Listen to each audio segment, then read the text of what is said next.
guys, I am coming to you today from Stillwater's farm. We got the farm, redid the kitchen, and it's been done for maybe just about a month.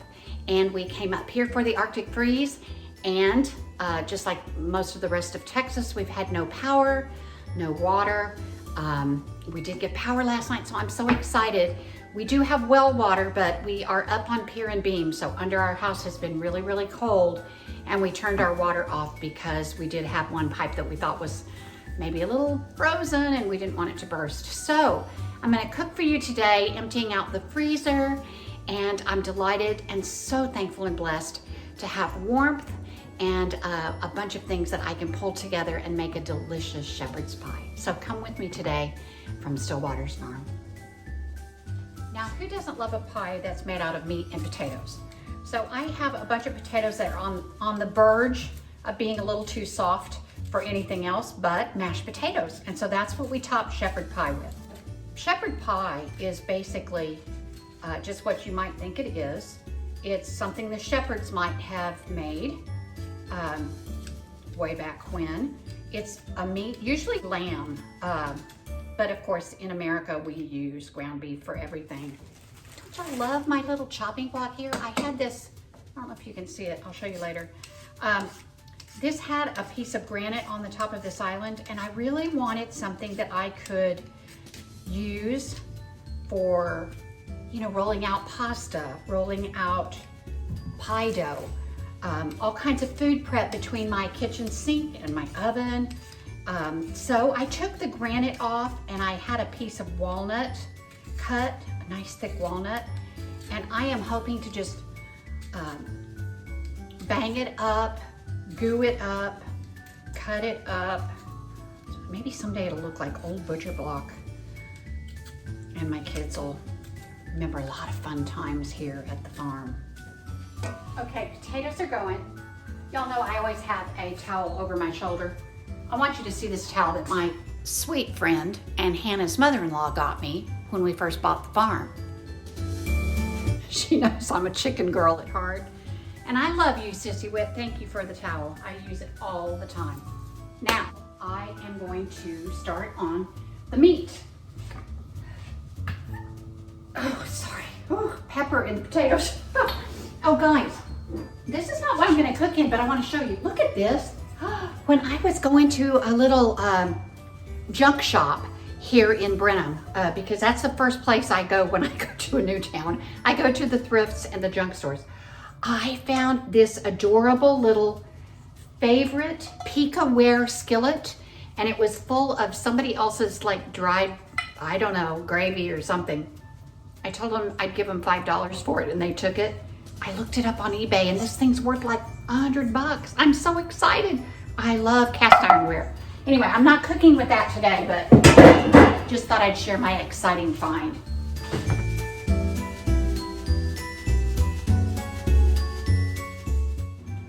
Okay, let me pull my hair back. So the first thing I'm gonna do is put my heat on medium high because I am gonna do veggies. I'm gonna start with a little swirl of extra virgin olive oil in the bottom of my skillet. And then I just had an onion that was kind of like on its last leg too, which is fine. I'm gonna dump the onion in there, get it going, saute it up good. Okay, so I'm getting a little color on my onions here. I like a little caramelization, that gives them lots of flavor. And then the things I'm gonna use today are just things that were in my pantry or freezer. I have a half a bag of roasted corn, some frozen peas and carrots, some bone broth that was in my freezer. If I were doing this at my house, I would be using fresh rosemary and thyme, but since I don't have that, I had gone to the dollar store and I have some Italian seasoning. I'm gonna use that. We're gonna need Worcestershire sauce. I don't have fresh garlic here because sometimes things go bad at the farm, so I always keep some of this minced garlic in my fridge. I keep tomato paste in my fridge. And this I get in Texas, you can get this. It's good on everything. Now y'all, get a load of outside my kitchen window. Oh my gosh, this is Texas, I'll have you know. I will probably not see a sight like that again anytime soon. It's beautiful, but ooh, burr, it is cold. Okay, back to our business. To my onions, I am going to add Axis deer meat. My sweet Hannah shot a deer, and it was at her parents-in-law's ranch, and they so kindly processed the deer meat for me. And since I'm not a shepherd and I don't have any sheep, normally shepherd's pie is made from lamb. I'm gonna make it out of deer meat, and what could be better, right? Great way to use deer meat. So we're gonna put that right in with our nice sauteed onions and let it brown. So I'm just gonna make sure my meat is really nicely browned. And of course, if you don't have deer meat, just a good ground beef will do. And you don't want anything too fat. Gosh, it feels so good standing here in front of this hot stove after we haven't had power for so many days. I just, this week, had so many chances to think about my little mom. My dad wagged her all over the country. He was always looking for the next great place to start a new business, and he was always going to make a lot of money. And unfortunately, his dreams were huge, much bigger than his reality. And a lot of times we just kind of struggled to pay the bills. So there were many times that we did not have power. Sometimes people would come knock on the door, tell us they had to turn our electricity off. We had a lot of cold baths. We had a lot of dinners. Fortunately, gas was the way my mom cooked in almost every place we lived. So even when the electricity was off, we had gas to cook. She cooked many a meal in the dark and served many a meal in the dark and the cold. So this week I thought of her so many times, and what an incredible woman she was. She was full of endurance, full of creativity. She was so positive, and bless her sweet little heart, 8 kids. She fed all of us on a song, I'm telling you.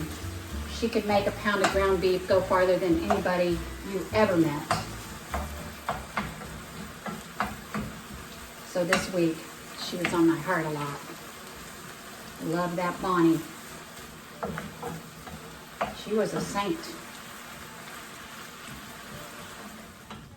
Okay, so my meat is really nicely browned. I have added about 2 tablespoons of tomato paste. We don't want this to be real tomatoey, but it cooks up kind of sweet with gamey meat. I've also added about a tablespoon of this minced garlic. I would have shown you, but I thought the camera was on video and it was not, so everything's already in. This minced garlic, I have one daughter who doesn't like this very much because it is preserved in citric acid, or this one has phosphoric acid, and she says she can taste the acid in it, but I think it cooks out. She must have a much more discerning palate than I. I think it's much better than powdered garlic, and when you're down on the farm and you can't keep fresh things for very long, it really does work in a pinch. So we've added the garlic, the tomato paste, a few good shakes of Lee & Perrins Worcestershire, my little Italian seasoning, because I don't have rosemary and thyme, and that's going to do in a pinch, and about 1/4 of a cup to a 1/2 a cup of bone broth. You can use chicken stock. You just want to kind of make a liquid to go in your meat so that everything stays really moist. Since I'm doing deer meat, it does have a tendency to be a little dry. It's very, very lean. So we're going to put all that together and then add a secret ingredient. Secret ingredient. Okay, so if we were doing fine dining, we might put wine in our food, but since this is deer, we're down on the farm, we're going to add beer. So I'm probably going to add about a 1/2 a beer to this and cook that down just a little bit. Maybe drink the rest of it while I cook. And then as that's simmering, I'm going to add, I've got a 1/2 a bag of roasted corn. Put that in there. Kind of break it up a little bit. This is so good. I get this at Trader Joe's. It's really roasty, toasty, yummy. And peas and carrots. This is great when you're doing pot pies or casseroles or whatever. Just to have a bag of frozen peas and carrots. And nutritionists will tell you that frozen veggies are every bit as nutritious as fresh veggies because they're typically picked and frozen like right at the peak of freshness. My dogs, they know Daddy's home. Okay, simmer all that together. It's so pretty. Can y'all see how pretty that is? Oh, you should smell it. It's gonna be so hearty on this really freezing Texas night. Oh. That doesn't even make sense. It doesn't go together, does it? Freezing Texas. Okay, and here's my taters. Wow. Those smell so good too. They've got a lot of garlic, salt, and pepper. Getting nice and mushy, just the way I want them. Okay, we're almost there. We've got everything simmering really nicely. But what I want to do is I want to make this have a little bit of a gravy. I probably should have done this when my meat was simmering before I added all the vegetables, but it doesn't really matter. Everybody kind of makes mistakes as they cook, right? It goes to show you nobody's perfect. So I'm going to sprinkle over the top of this all around about a tablespoon and a half of all-purpose flour. And I just want to work that in so you don't have any lumps or clumps. And thicken it up a little bit so it's very kind of tight. We don't want this to be soupy at all. Okay, oh, that's perfect. Oh my goodness, okay. So we want to cook the flour a little bit so it doesn't have the raw taste that it would have if we just went straight from here to our next step. So just continue to let that simmer. You might want to take a little bite of some of the meat and check for seasonings at this point.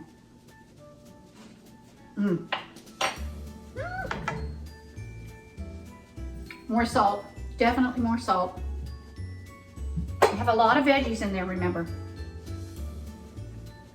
More pepper, black pepper.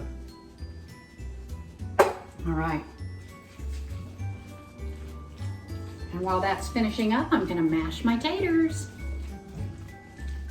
Oh. Okay, so I've drained most of the cooking water off my potatoes, and I've left all that delicious garlic in there. So I beat them just a little bit with their cooking water. I normally don't like to use a mixer, I've told you. I think that brings out a lot of the starch in the potatoes, and sometimes it can make them kind of gluey, but that's all I have today, so that's what we're using. Then I'm gonna add milk, whole milk, salt, black pepper, white pepper, a bunch of butter, and cream cheese and sour cream. You guys, there's no recipe for this. It's just however much you think you like. Just go by your own personal taste.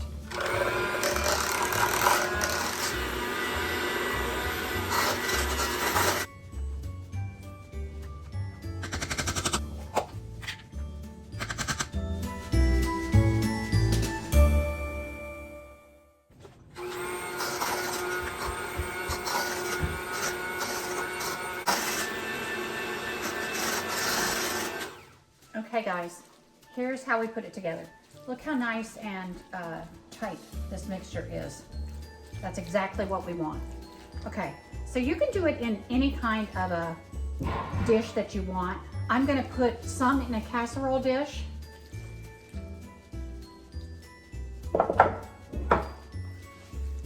And then I'm gonna put some in 2 individual serving dishes because this freezes beautifully. You can stick this in your freezer and save it for another day. Or divide it up and share some with somebody who's cold and hungry and maybe need something deliciously hearty like this. Oh, y'all. All right. And then we just, kind of like icing a cake, just want to plop a whole bunch of those wonderful creamy potatoes on top. Oh my goodness, you should smell these. So peppery and wonderful. All that butter, cream cheese, sour cream. Oh, wow, delish.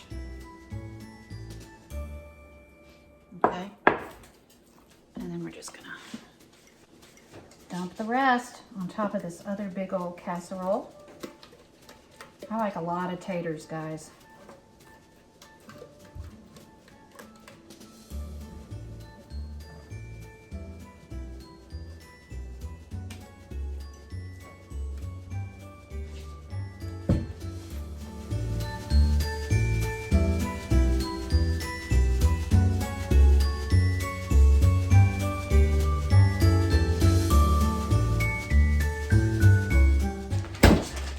Now you can do this or not do this. Probably traditionally you would not do this because being a shepherd, they probably didn't have cheese. Well, they might have had sheep's milk cheese. But we know cheese goes great with beef. Who doesn't love a cheeseburger, right? And who doesn't love cheesy potatoes? So I am gonna put cheese on top of mine. And then these little guys are gonna go in the oven just to heat everything up perfectly and kind of just get the potatoes a little bit golden brown on the top. And we're ready to eat. Oh my goodness, wonderful. And I do like to transfer everything to a baking sheet. It just kind of consolidates everything in the oven, and then I don't have to worry if something spills over just a little bit. I don't have a mess. And all that goes in my oven now at 350 degrees for about 30 minutes. So while the shepherd's pie is in the oven baking, I will show you my little kitchen before and after. When we first bought the farm, everything was in oak, and I really just wanted a plain country French white. So Chad, my contractor, came, and there he is. He had so much to do to fix a lot of things that were not right. And here's my after. I have a little video, and first stop is our longhorn that we inherited, Freckles, and she bought the farm right after we bought the farm. Sadly, we miss her so much. I went with a gas cooktop instead of electric. I changed a stainless steel sink for a farm sink, and then I redid some lighting. I put a really cool little lantern over that island I was telling you about, and there's my walnut top, and I did the base in robin's egg blue, and I love it. Y'all, it's a gift to be slaving over a hot stove or oven. Look at this, will ya? Oh my goodness. Is that beautiful? Y'all, who doesn't like ooey gooey cheesy mashed potatoes? Look at this. And then I paired it with just some hot baguette with butter. And then when you dig in, this is so comforting. It's warm, carby, meaty, vegetable-y deliciousness. I hope you'll make it. I promise you will like it. It's so good. Okay, guys, that's it from this really freezing, bitter cold Texas. I wish you warmth and power and water and love, and most of all, a grateful heart, because when you have that, you'll have a smile on your face no matter what the circumstances are. God bless. Love you.